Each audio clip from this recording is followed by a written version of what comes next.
Ketua Umum Partai Nasdem Surya Paloh memberikan sinyal jika pengumuman cawapres untuk Anies Baswedan saudara akan dilakukan di akhir jelang pendaftaran ke KPU. Paloh pun meminta publik bersabar menunggu pengumuman.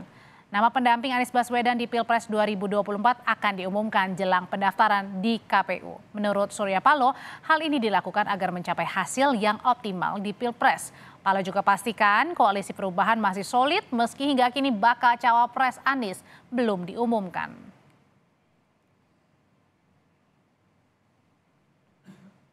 Sementara Kepala Bapilu Partai Demokrat Andi Arief melalui akun Twitter pribadinya mendesak Anies Baswedan segera umumkan bakal cawapres. Dalam cuitannya Andi menulis koalisi lain mungkin punya strategi cawapres last minute, tapi koalisi perubahan tidak harus demikian. Andi menambahkan bisa keliru 2 menit terakhir penentuan cawapres. Partai Demokrat berbeda pendapat dengan Surya Paloh. Saatnya Anies Baswedan mandiri dan tentukan sikap.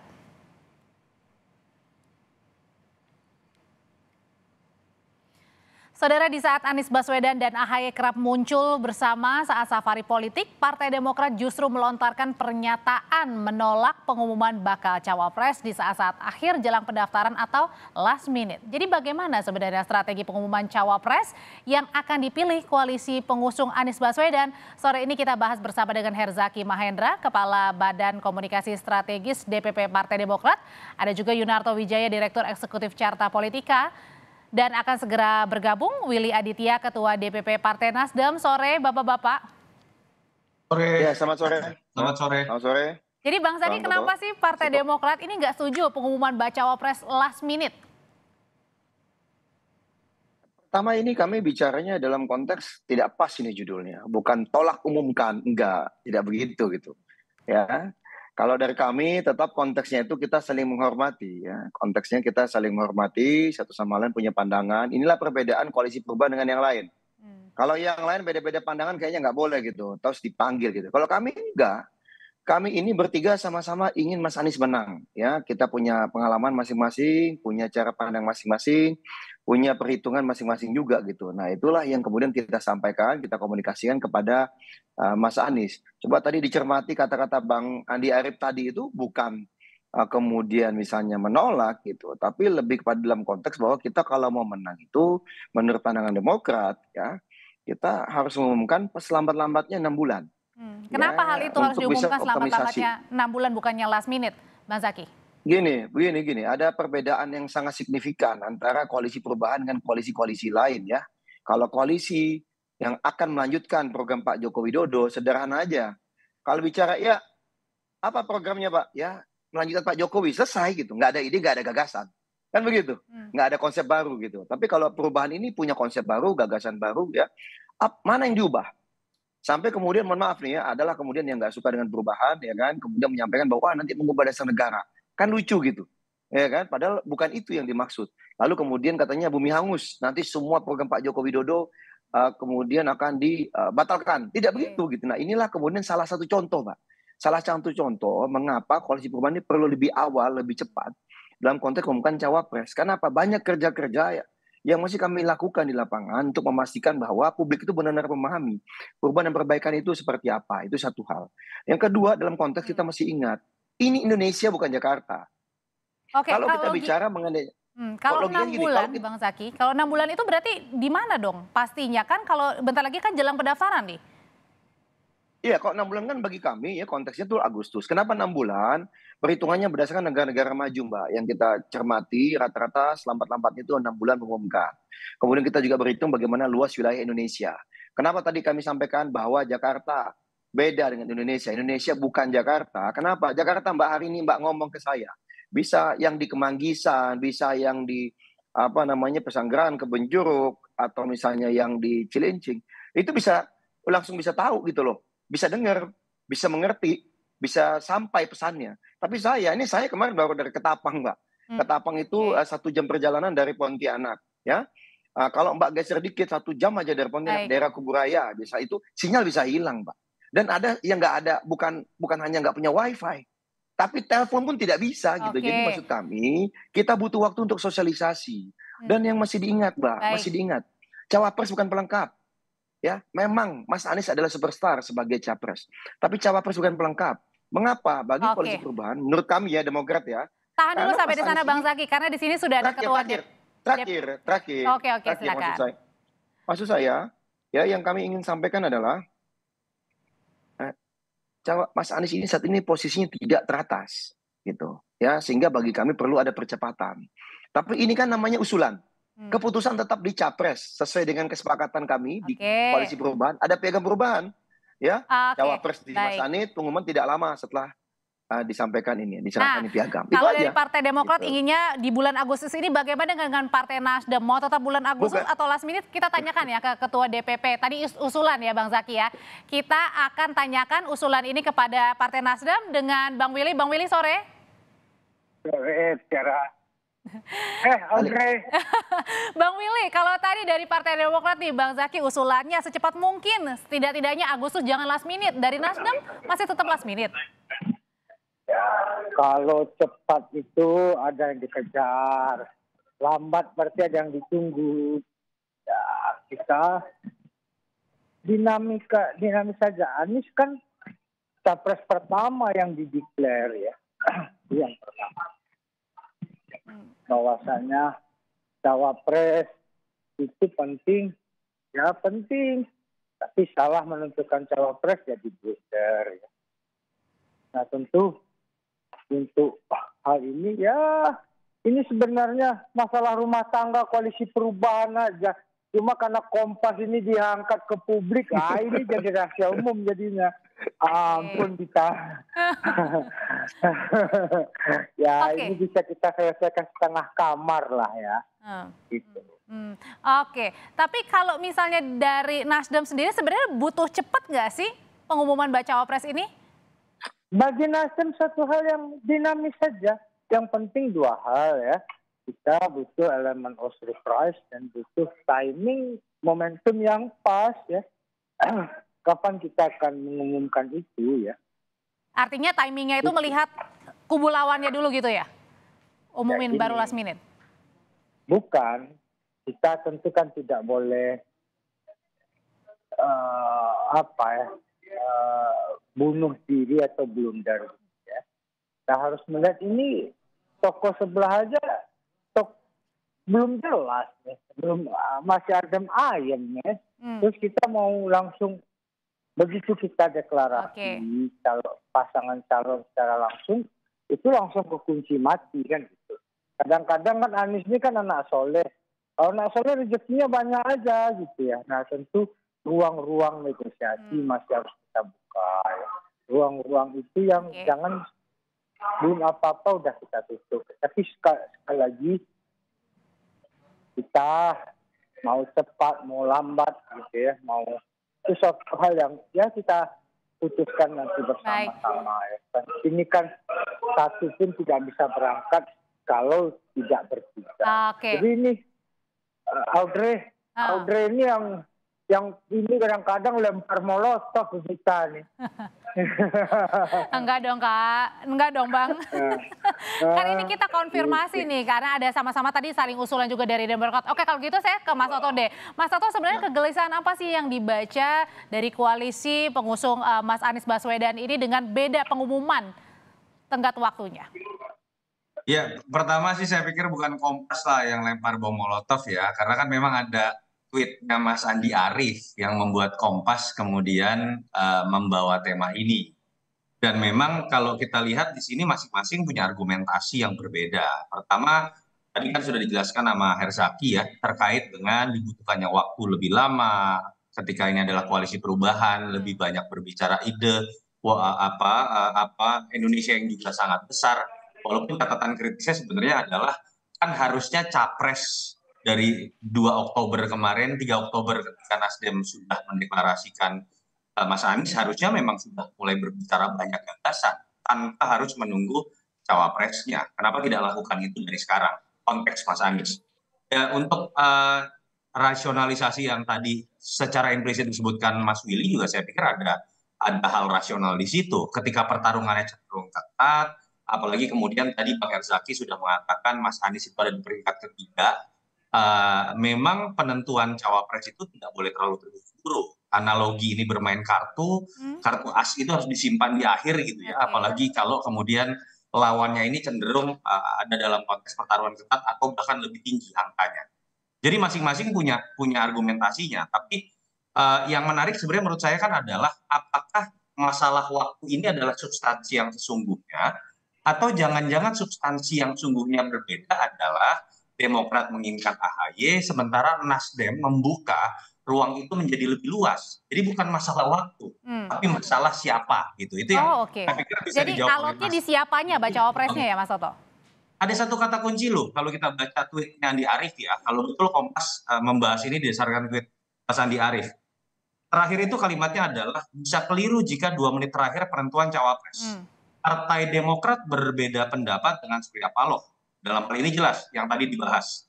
Saatnya Anies Baswedan mandiri dan menentukan sikap. Nah, saya nggak ngerti itu kata-kata yang terakhir. dalam konteks apa gitu. Oke, kalau gitu sekarang Kan saya yang bisa menjelaskan, makanya tadi saya bilang kan ada beberapa hal yang menurut saya menarik. Oke, kalau gitu saya tanyakan Mas Toto, apa arti kata terakhir tadi mandiri dan tentukan sikap untuk Mas Anies, Bang Zaky? Nah, kalau dari kami ya itu kan sekedar mengingatkan saja. Kami ini Demokrat sama dengan teman-teman Nasdem, sama dengan teman-teman PKS, kita yang memiliki mandat, ya. Kita yang memiliki suara, kami memberikan mandat kepada Mas Anies. Kita sudah punya kesepakatan, ada piagam koalisi itu, ya kami hanya mengingatkan bahwa memang untuk masalah cawapres kewenangannya di Mas Anies gitu. Kami pun tidak mau mendorong-dorong atau mendesak-desak. Silakan dicermati di berbagai interview, mau dengan Mas Ahaye, dengan saya, maupun dengan teman-teman Demokrat lainnya, sikapnya selalu sama.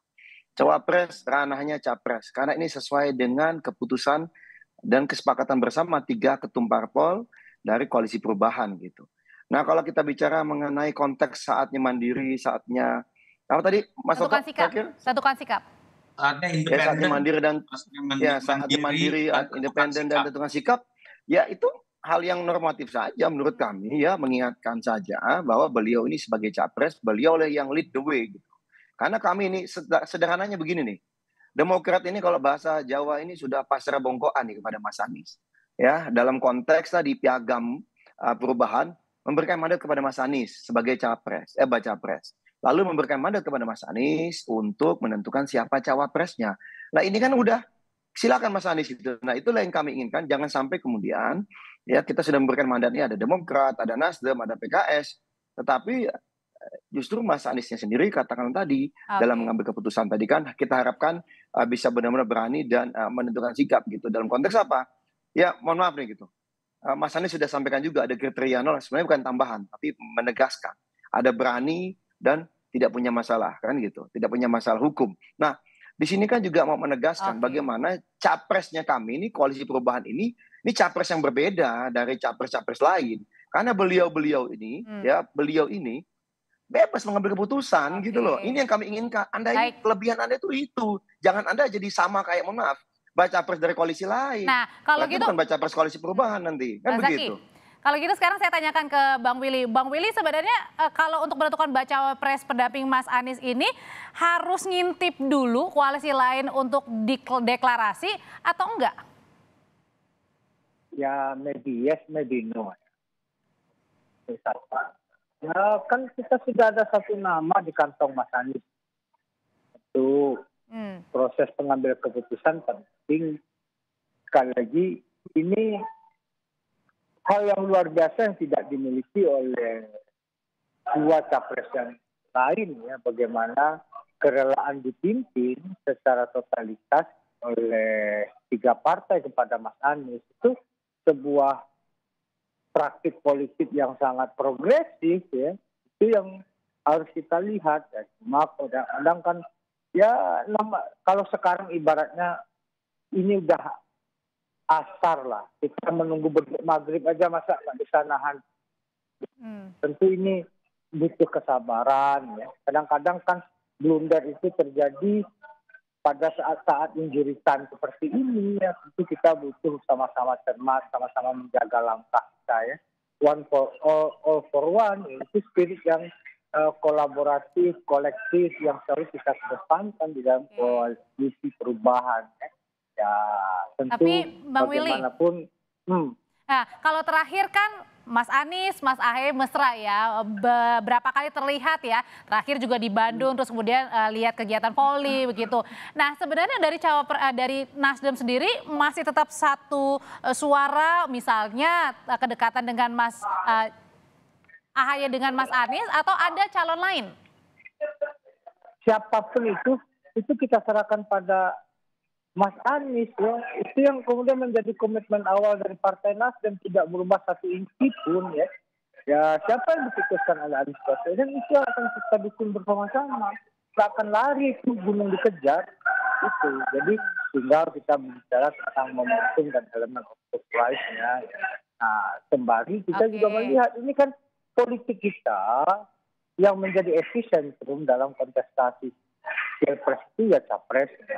Ini menurut ilmu Bung Toto ini kan average-nya kan kontribusi cawapres itu 12% ya secara secara kuantitatif. Gitu. Jadi memang kalau beberapa catatannya ya memang harus capresnya yang kita harus harus kita eksploitasi habis-habisan tentang catatan Herzaki dan lain sebagainya itu. Jadi memang yang menjadi magnet utama epicentrum itu capres ya. Gitu. Jadi begitu.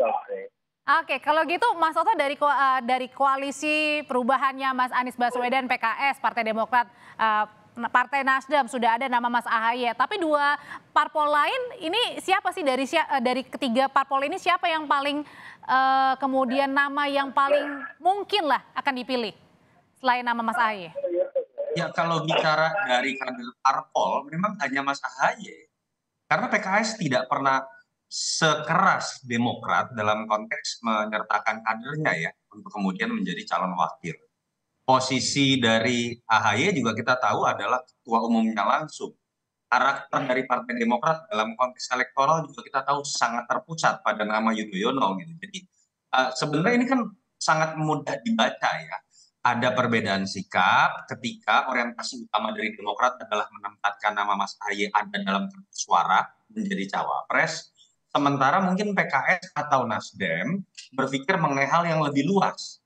Bahwa tidak bisa kita pastikan Ahaye, tapi kita berbicara lebih lanjut dalam jangka waktu yang masih tersisa 3,5 bulanan, tempatkan nama, termasuk membuka nama selain Ahaye, untuk bisa menjadi cawapres. Karena targetnya adalah menang, apalagi dengan sebuah fakta yang tadi diakui oleh Bang Herzaki, posisinya ini kalau di 3 besar itu ada dalam posisi buncit, sehingga tidak bisa kemudian pemilihan cawapres itu kemudian ditentukan terburu. Tapi saya mengerti juga buat Demokrat ketika orientasinya adalah menempatkan Mas Ahaye di kertas suara, lalu kemudian diputuskan di last minute, ini kan membuat Demokrat kemudian menjadi terjepit. Apakah kemudian Demokrat masih punya waktu untuk berbicara pindah kepada koalisi? Menurut saya memang tidak mudah untuk dirumuskan. Ini terkait dengan kepentingan dari masing-masing partai, bukan hanya dalam konteks pilpres, tapi keberlangsungan partai mereka dalam pileg. Oke, sejauh ini Mas Toto sudah ada 3 poros koalisi ya untuk Pilpres 2024. Dari 3 poros koalisi ini, siapa yang paling siap untuk menentukan cawapresnya? Atau semuanya jangan-jangan 3-tiganya last minute? Tidak ada yang siap. Kalau kita lihat kan semuanya memiliki kelemahan karena tidak ada satupun yang elektabilitasnya sudah bisa dipastikan aman. Artinya ada hitung-hitungan yang harus jeli sekali terkait dengan variabel komplementer bisa menutup kelemahan elektoral dari capresnya. Lalu ada lagi variabel intervensi dari luar. Saya berikan contoh Pak Prabowo. Ketika misalnya dalam hitung-hitungan elektoral butuh orang yang kuat di Jawa Timur seperti Caimin, Ibu Khofifah, tapi karena berubah strategi ingin nebeng nama Jokowi, yang belakangan muncul adalah nama-nama yang dianggap anak Mas Jokowi, yang dianggap anak kandung Jokowi, sehingga kemudian apa yang sudah dibangun menjadi pecah dalam konteks koalisi sekarang misalnya dengan PKB. Berbeda lagi dengan koalisi perubahan yang punya orientasi yang berbeda dalam konteks menempatkan kadernya menjadi cawapres. Demokrat saya tangkap lebih harga mati, sementara untuk Nasdem dan PKS mungkin ada dalam wilayah yang lebih moderat, tapi kemudian itu bisa menyebabkan perbedaan sikap dengan Demokrat. Itu yang saya pikir sepertinya memang akan lebih mengarah kepada kondisi last minute terkait dengan ketatnya persaingan dan berbagai macam kepentingan yang masuk dalam koalisi-koalisi. Oke, jadi kalau bagi Partai Demokrat tetap mengusung nama Mas Ahaye dan itu merupakan harga mati ya bisa dibilang ya untuk pendamping Mas Anies sebagai baca pres. Bang Zaki. Sebenarnya sudah tegas dan jelas gitu bagi Mas Ahaye ya, kita berbicara mengenai value perubahan gitu, nilai perubahan, kita ini udah ngusung perubahan sejak 2020 bahkan ketika Mas Ahaye jadi ketum. Kita yang pertama menggaungkan perubahan dan perbaikan. Lalu kita ketemu ternyata, oh teman-teman Nasdem juga restorasi konsepnya perubahan juga. Teman-teman PKS juga iya perubahan juga, makanya kita berkoalisi Mbak. Jadi mesti dilihat runtutannya dulu, kami bertiga ini muncul bergabung bersama dulu. Lalu kemudian muncullah usulan dari Nasdem, Nasdem bilang saya memilih Anies sebagai capres. Demokrat sampai dengan 2022, dimanapun berada kita acara apapun, kader selalu meneriakan AHY capres gitu. Tetapi kita memahami, Mas Ahaye juga memahami kita nggak bisa maju sendiri. Kita ini harus bersama yang lain. Dan dengan teman Nasdem dan PKS berdasarkan hasil penelusuran kita di lapangan ketika ketemu masyarakat, itu ikon perubahan itu saat ini adalah Mas Anies Baswedan, sosok nomor satunya gitu. Nah karena itulah demi rakyat yang menginginkan perubahan untuk Indonesia yang lebih baik di negeri ini, ya Demokrat kemudian mengusung Mas Anies juga di bulan Januari akhir kalau teman-teman masih ingat, lalu piagam itu ditandatangani 14 Februari bersama dengan Nasdem dan PKS. Nggak ada itu di klausulnya harus AHY cawapres, nggak ada. Nah ini yang menurut kami, mari kita sama-sama terbuka saja kita cermati. Kalau masalah nama cawapres, Demokrat di bulan Februari juga sudah diminta oleh capres menjabarkan siapa-siapa nama yang memungkinkan untuk sebagai cawapres. Nah ini yang kami konteksnya itu aja kami melihat. Tapi Bang Zaki kalau misalnya pengumumannya last minute, tapi kemudian andai baca wapresnya bukan Mas Ahaye, artinya Demokrat masih tetap bersama mendukung Mas Anies? Kalau kami tegas dan jelas saat ini, ya, kita mendukung perubahan. Mas Anies Baswedan sebagai capres koalisi perubahan. Itu udah tegas, Mbak. Nggak ada geser pun kok tadi Mas Willy bilang 1 inci. Saya malah 1 mili pun ini ketum AHY kemarin saya tanya masih nggak ada perubahan sama sekali. Kita perubahan kok. Kita udah memperjuangkan ini buat rakyat selama bertahun-tahun ini. Dan Mas Anies adalah capresnya. Itu yang nggak ada nada. Nah, kita pikir-pikir dulu lah cawapresnya siapa. Saya belum pernah dengar itu pembincangan itu dengan Mas Ahaye ya atau mohon maaf di pengurus inti kami atau dengan PSB. Saya nggak pernah dengar perbincangan bahwa kalau misalnya bukan Mas Ahaye kita geser. Nggak ada yang dibicarakan. Kita ini harus perubahan nih, harus menang nih perubahan. Harus Mas Anies harus menang. Itu yang kita pikirkan termasuk tadi Mbak masalah waktu. Karena apa? Karena kami ingin Mas Anies menang. Tapi nggak apa-apa, Mas Willy kan teman-teman punya pandangan lain. Nah inilah indahnya koalisi perubahan. Kita berbeda aman Mbak, ini demokrasi. Nanti keputusan tetap di Mas Anies. Baik, Mas Toto kan ada PKB yang kemudian nampaknya belakangan ini masih goyang ya. Belum tentu bersama dengan Pak Prabowo, ada Golkar juga yang belum menentukan sikap. Nah apakah kedua partai politik ini kemudian bisa berpengaruh kepada koalisi perubahan yang belum menentukan bacawa pres? Iya, sebetulnya kan masih banyak gray area ya. Misalnya kalau ditanya, apakah Pak Prabowo sudah pasti mendapatkan tiket? Belum. Karena sampai sekarang PKB yang sudah 12 bulan berkoalisi juga belakangan mengeluarkan sikap yang mulai mengultimatum Pak Prabowo. Bicara mengenai Golkar juga orang masih tidak jelas akan kemana. Walaupun kemarin mengatakan tidak akan ke Anies. Tadi Mas Viva Yoga mengatakan tidak akan ke Anies juga. Tapi kan tidak ada yang menjamin sampai janur kuning apakah statement-statement yang pernah dikeluarkan itu kemudian bisa menjadi jaminan. Nggak ada. Biasanya kita akan baru bisa memastikan itu setelah ada aspek legal formal, apalagi terkait cawapres yang kita pernah punya pengalaman di sidang terakhir itu ada perbedaan. Jadi ini yang menurut saya menyebabkan perdebatan mengenai cawapres ini memang ujung awal dan ujung akhirnya agak sulit kita temukan, dan saya meyakini last minute kita baru bisa akan mendapatkan kepastian termasuk untuk koalisi perubahan sekali. Mas Toto terima kasih, Bang Zaki terima kasih, Bang Willy juga terima kasih. Sehat selalu. Terima kasih Mas Willy, Mas Toto, Mbak.